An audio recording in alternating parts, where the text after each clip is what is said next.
The Ashanti Region Peace Council is asking President Akufo-Addo to show leadership in calling supporters of the NPP to order. Regional Chairman of the Council, Professor Seth Opuni-Esiama, is also asking the Inspector General of Police to show leadership by instituting a non-partisan approach to dealing with vigilante groups.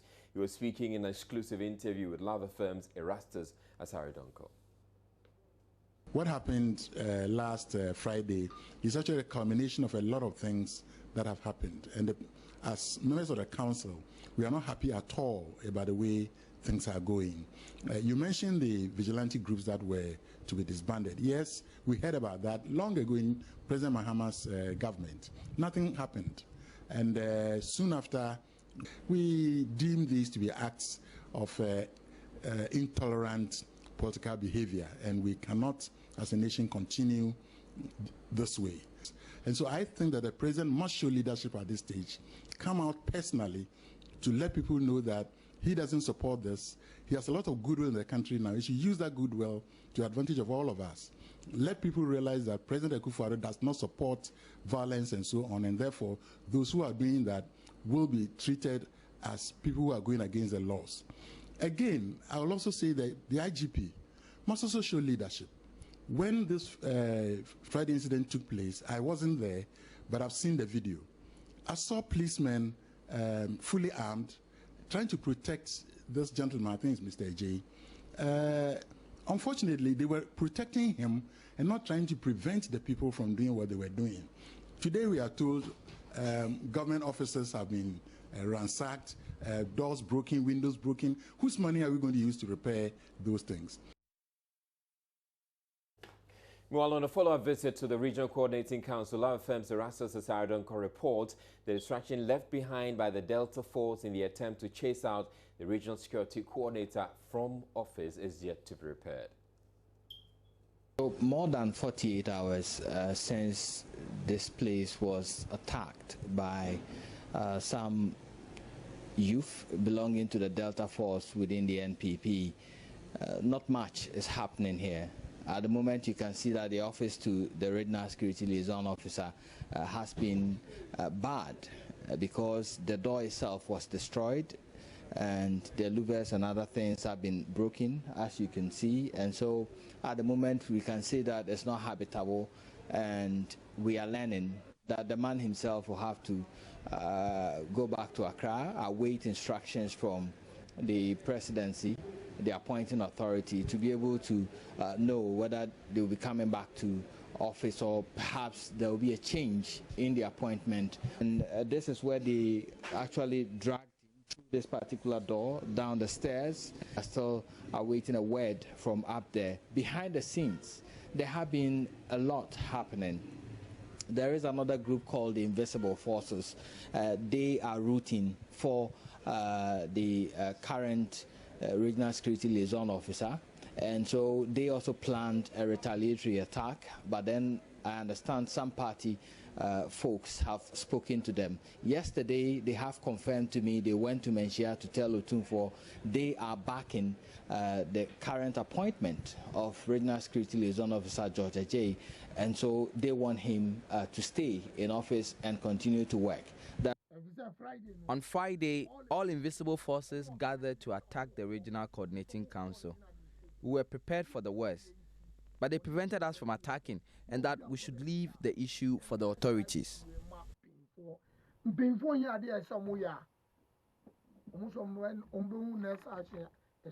Security is not visible. There is no particular security point here at the moment, but what we are picking from our sources on the ground is that there are some unseen hands utilizing these vigilante groups to their advantage. Just before we came on camera, we are hearing that indeed the Delta Force supporters have been asked to write a petition to Otumfuo indicating their displeasure with George Ajay's appointment. We are also hearing that they've also been asked to organize themselves and move to the seat of government to demonstrate at that place as well. We are also hearing from another group called the Invisible Forces that if all these should come to fruition, they are also ready to retaliate.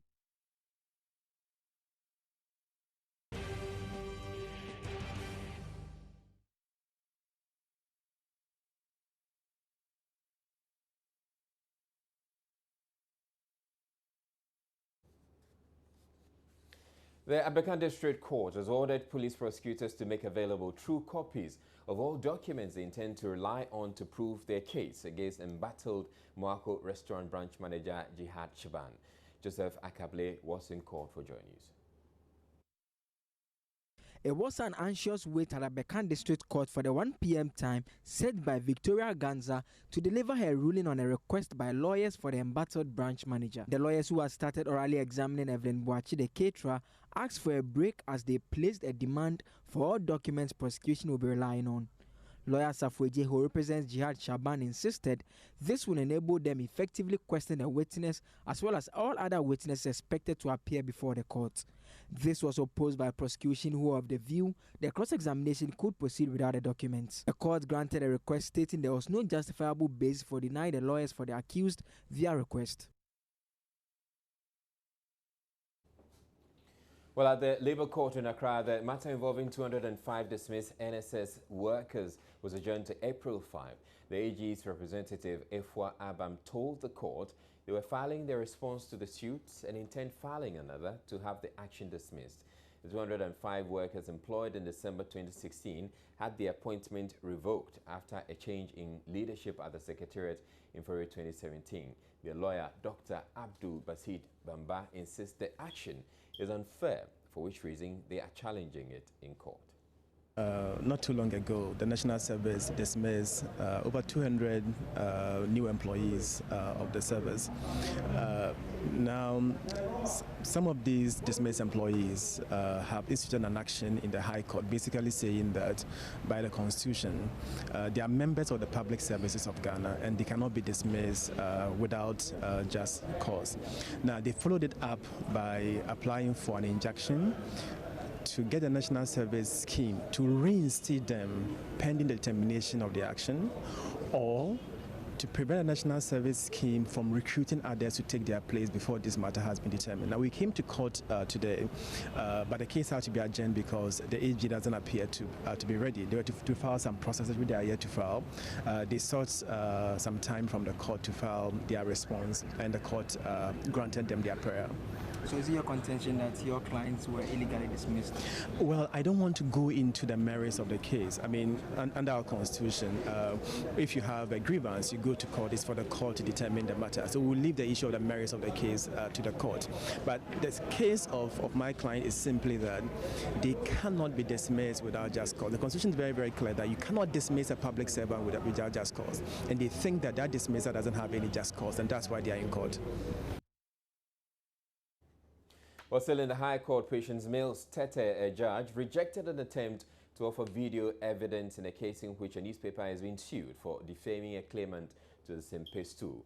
The Dancy newspaper, in a publication that stated Ni Moy Alotei Brown was behind the contract killing attempt on Ni Ejay Brown at his residence in New Wage, as well as other killings in the capital. He then sued the paper and 3 others for defamation to the tune of 10 million cedis in a case that has dragged for a while now. His lawyers insist that the video had no relevance to the case and will amount to nothing, hence urged the court not to admit it as evidence. The court sustained the objection against the video and described it as inadmissible due to absence of key information such as whether it was an original footage, date when it was shot, as well as precise location. Hearing of the matter continues on April 27. Construction works on Lot 1 of the Eastern Corridor Road project is behind schedule due to failure of government to make funds available. The contract period was extended to March 2017 after contractors were unable to complete the project in December 2013.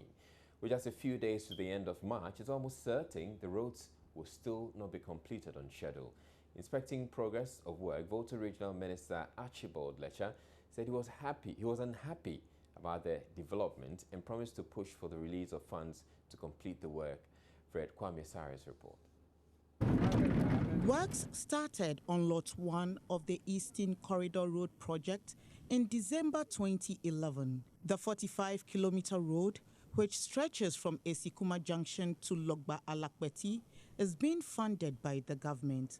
Chinese firm GS International Developers Ghana Limited was expected to finish and hand over the road in December 2013, but delay in payment left contractors only halfway through the project. The second and third lots of the roads are being constructed by the same company, with funding from the Ghana Cocoa Board. About 58% of work has been done on Lot 2, a 20-kilometer stretch which spans from Agate to Logba Alakpeti, while the third lot, a 31.3-kilometer road from Logba Alakpeti to Hohoe, is about 38% complete.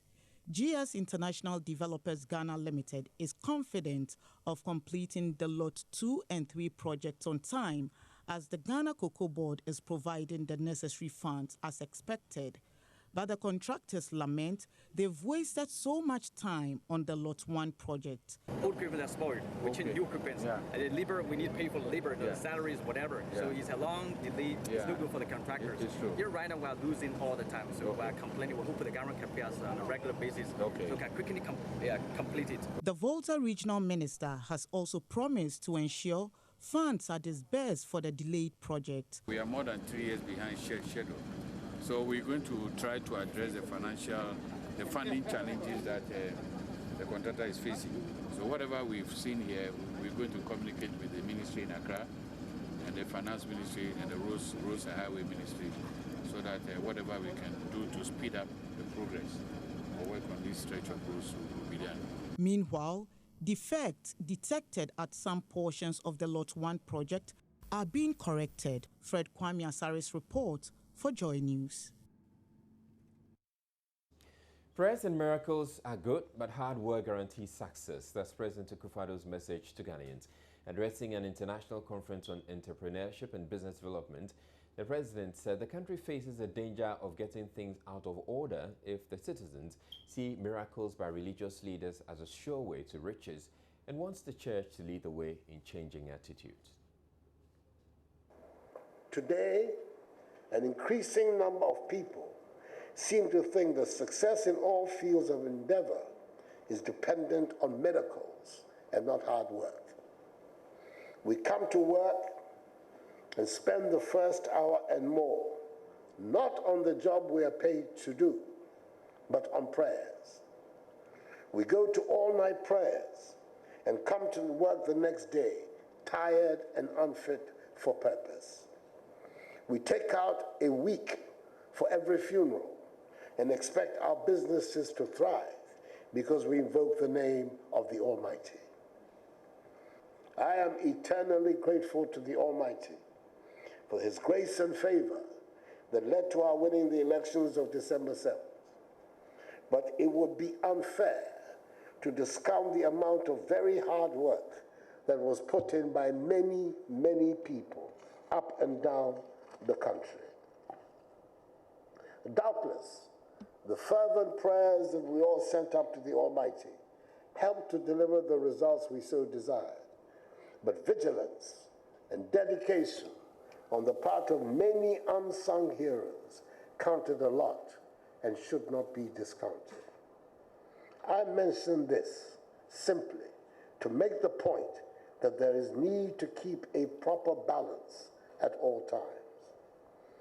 As it says in Holy Scripture, and I quote, "A false balance is an abomination to the Lord, but a just weight is His delight," unquote.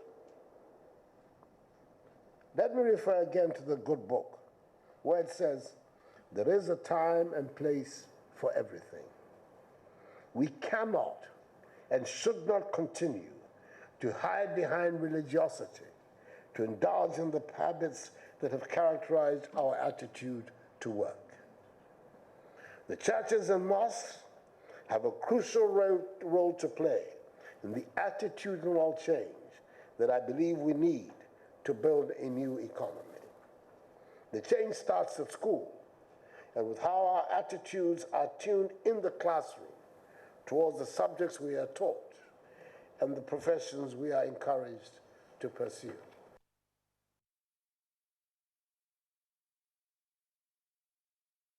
The conference aims at developing new ways of developing the entrepreneurial skills of Ghanaians and further strategize on how to address their concerns. President Akufo-Addo bemoaned the situation where people go into public life to make money. Those who work in these places should expect security of tenure, but they are not supposed to form the bulk of the workforce, and that is not where the serious money is supposed to be made, in this or any other country. When the public service becomes attractive as a source of money making, then we must acknowledge to ourselves that we have things in the wrong order. It is in all our interests that those who set up ventures and take business risks are able to generate wealth. This is the sector that must grow, for it is the sector that will provide the cure for our unemployment crisis. A business venture might employ 3 or 20 or 400 or 2,000 people, but if it flourishes, we can be sure that our aspirations for a prosperous Ghana are becoming a reality. Often the public service has been an impediment instead of a help to our would-be entrepreneurs.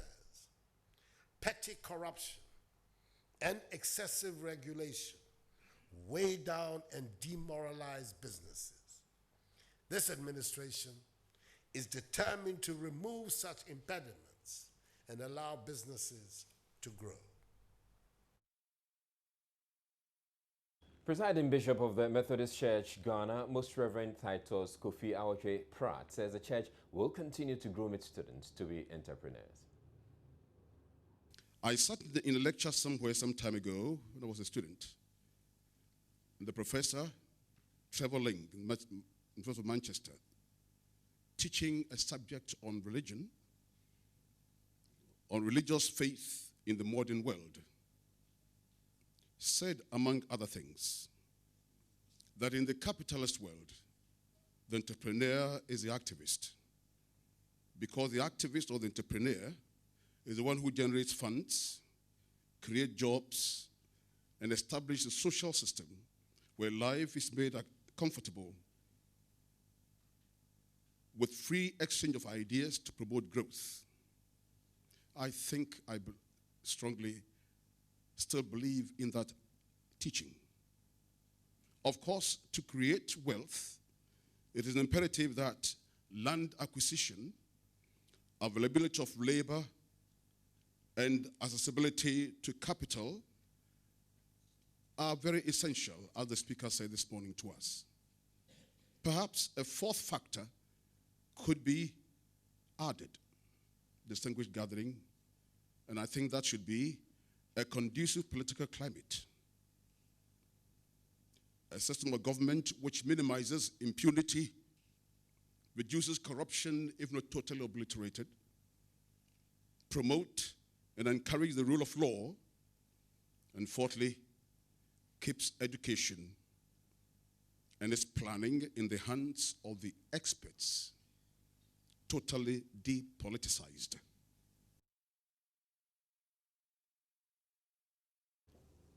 You're watching JoyNews Prime. We're taking a break, but still to come in the bulletin, there's been a change of guard at the seat of government, except this time it was with a lot more color.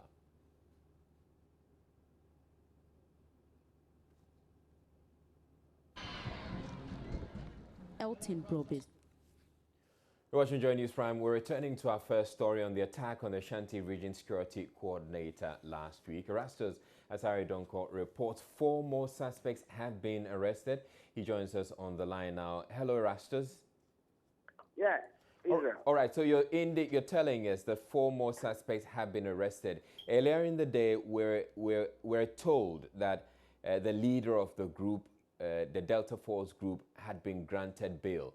So has he really been granted bail, and these 4 others now rearrested? Tell us exactly what's happening. Well, we have that information as well at the weekend. And the leader of the Delta Force group, Nana Fosu, the one you saw on TV, addressing the press after the assault on the regional security liaison officer, was arrested at the weekend, together with another person who has not been identified. So 2 people were arrested at the weekend, and they were granted bail according to police.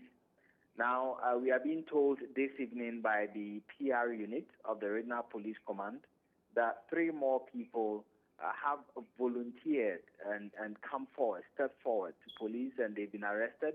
Their statements have been taken, adding to the number to make 5 arrested so far. What the PRO is also telling me is that they have declared the rest seen in the video wanted, and they are asking them to surrender themselves to police to assist in investigations. So, we have 5 people now arrested, he tells me, and they have been charged with assault and vandalism of property. All right, so I'm still not getting it clear. The 2 that you said were arrested over the weekend, have they really been granted bail? Or they're still in custody? Yes, I'm being told, in fact, that it's been confirmed that they've been granted bail, but they have been charged with assault and causing unlawful harm, together with the 3 who have stepped in voluntarily to police. So they've all been charged with causing assault and causing unlawful harm. So that is the information coming in, that 5 people have been arrested so far, together with the leader of the group and another person. For an issue that's, prime importance, have the police explained on what basis they're granting these 2 bail? Well, I asked the same question, but he wouldn't give further details, except to say that they are asking the public to, if they know the whereabouts of these people, to also help the police in unraveling what has happened.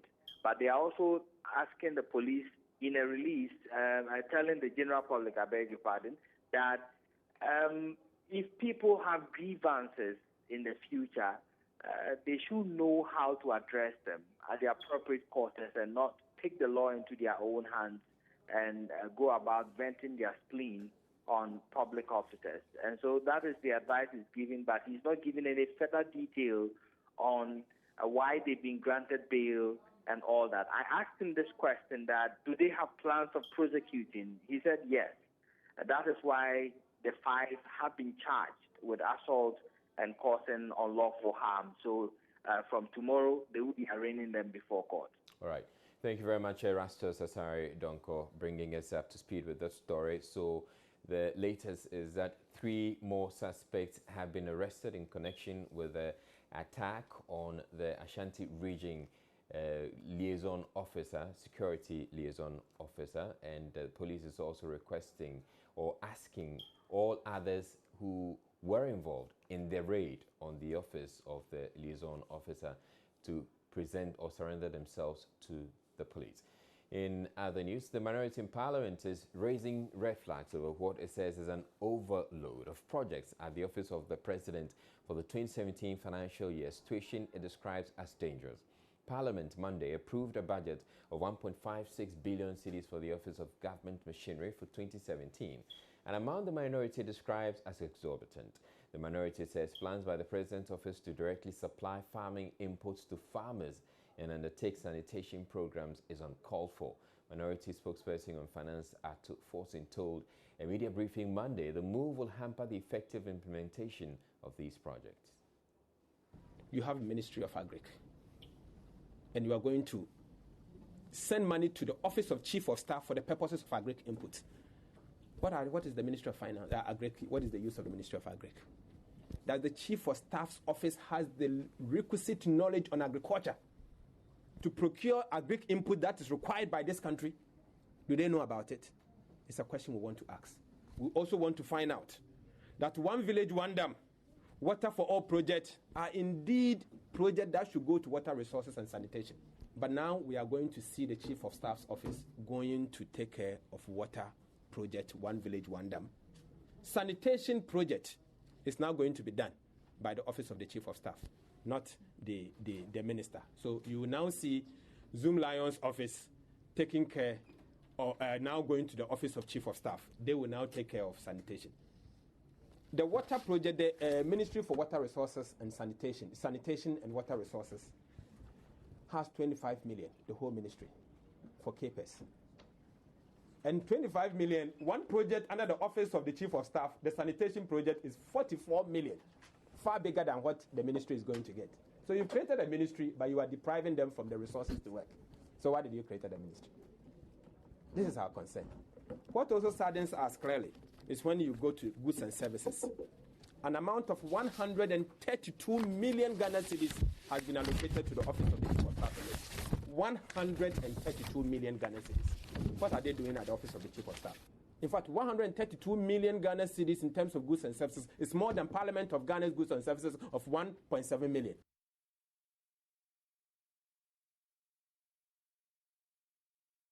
Mr. Forson claims the budget estimates approved on Monday shows the government has broken its promise to allocate $1 million to each constituency to help facilitate development. He explains. We are seeing something very interesting in the budget statement. What we've seen clearly is a departure of what the narratives of the budget statement talked about and what is in during the budget narrative, during the reading of the budget statement. The minister was very emphatic that they are going to start certain infrastructure projects. In fact, if you look at the budget statement, paragraph 20, page 3, let me read. Mr. Speaker, the 2017 budget was set in motion the following key policy priorities and flagship projects. It goes further to say that 1, establishment of the Infrastructure for Poverty Eradication Project, IPEP. So this is their umbrella project. It goes further to say that out of that, $1 million will be given to each constituency for the purposes of eradicating poverty. It goes further to say that they will implement one district, one factory program and said that they will establish the Zongo Development Fund. What we have seen in the budget statement, particularly the estimate is simple. They have allocated an amount of 992 million Ghana cedis. The House of Muhal sitting late into the evening to approve budget estimates for various ministries. President Akufo-Addo has directed an indefinite immediate freeze on the purchase of vehicles by all government ministries, departments and agencies. The directive is contained in a letter intercepted by JoyNews, signed by the Chief of Staff Akosia Fremose Opari, and directed to all heads of ministries, departments and agencies who have now been asked to make do with existing vehicles in their pool. Deputy Chief of Staff Abu Jinapo confirmed on Newsnight a while ago the President's directive is in line with his pledge to protect the public purse. He says there will be no wholesale replenishment of government fleet of vehicles as has happened in the past. Norm has been that when new governments are inaugurated, the government takes steps to replenish the transport pool of the presidency, of various ministries, departments and agencies of the government. The president, through broad consultation, has come to the conclusion that given the extraordinary financial and economic circumstances of our country, he intends to depart from the norm that are already articulated and therefore gave this directive through the Honorable Chief of Staff to all ministers, departments and agencies that allocations for capital expenditure should not be channeled towards the acquisition of vehicles. What we are responding to is a mandate given to President Akufo-Addo by the Ghanaian people. The sentiments, the views, and the aspirations of the Ghanaian people, which catapulted President Akufo-Addo to the presidency of this country. Minister of State in charge of public procurement, Adjoa Safo, says she will push for 70% of all government contracts to go to Ghanaians. She says out of that, 30% will go solely to women and the disabled. She was speaking at the Appointments Committee when she appeared before them for vetting.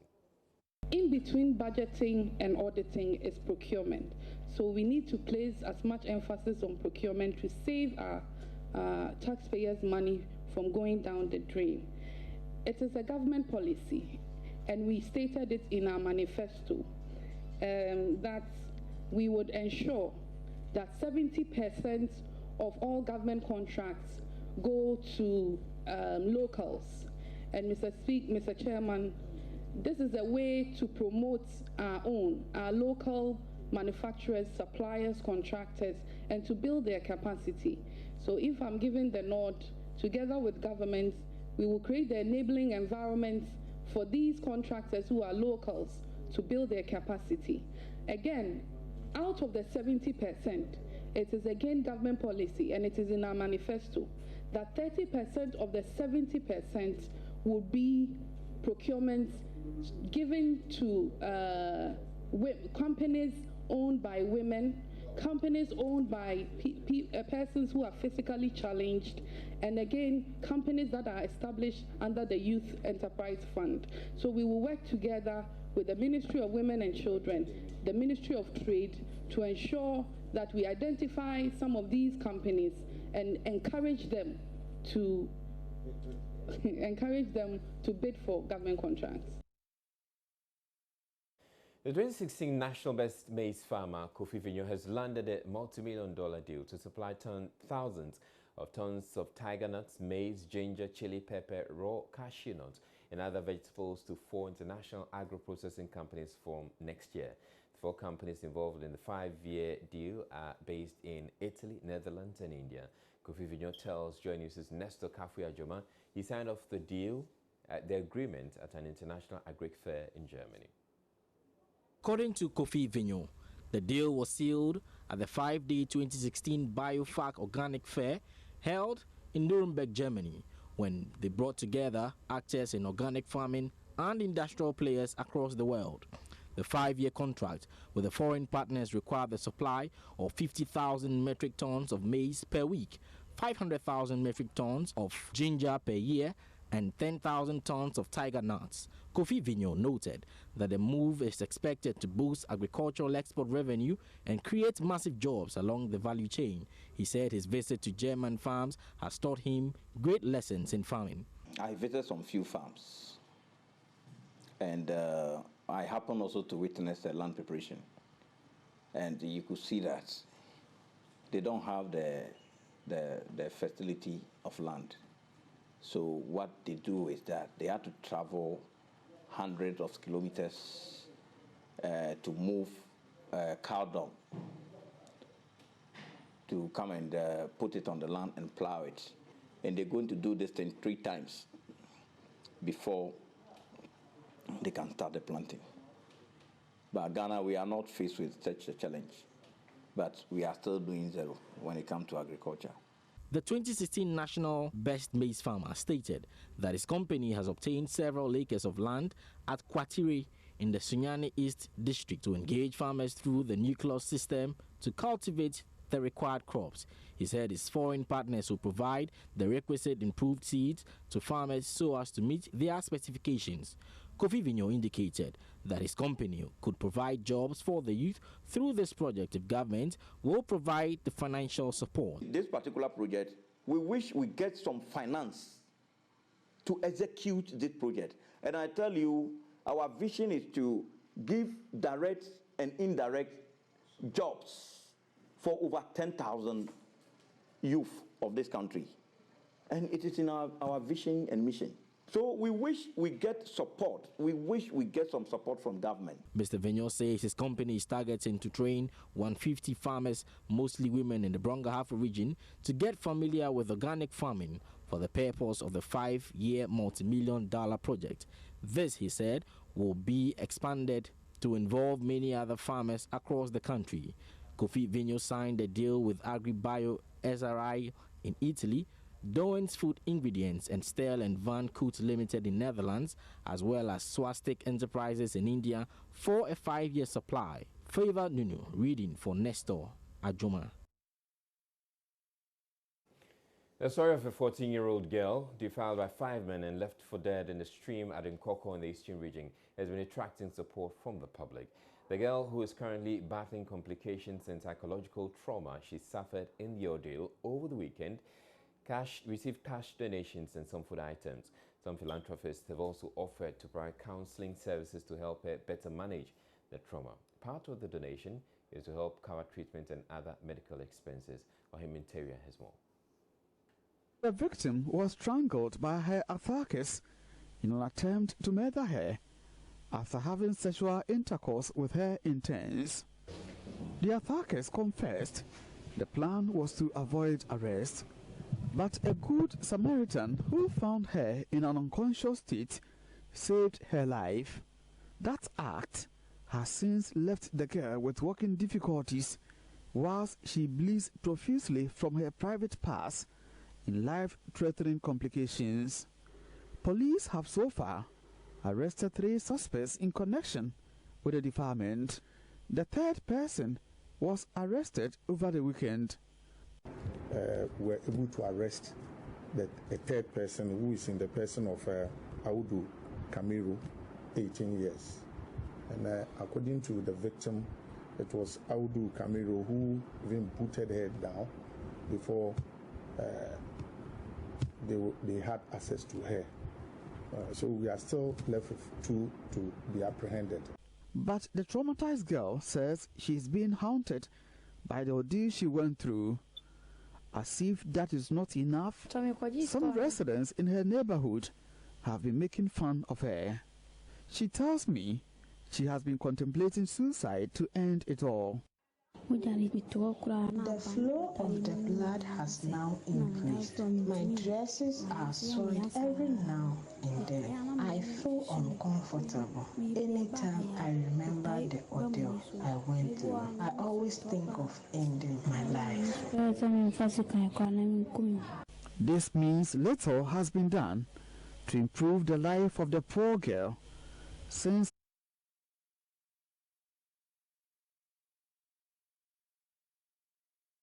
A brief but colorful ceremony at the seat of government Monday morning saw the change of guard duties at the Flagstaff House from the Ghana Army to the Air Force.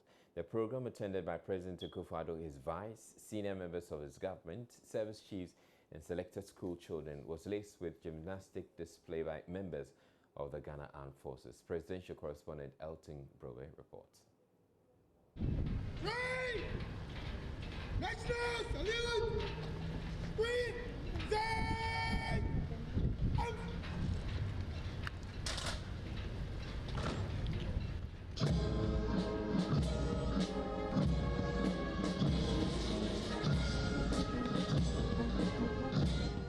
The ceremony Monday involved new guards exchanging duty posts with the outgoing guards. This is an old tradition inherited from the British during the period of colonialism. At the quarterly guard changing ceremony Monday, the Ghana Army handed the baton of guard to the Ghana Air Force to carry out security duties at the seat of government.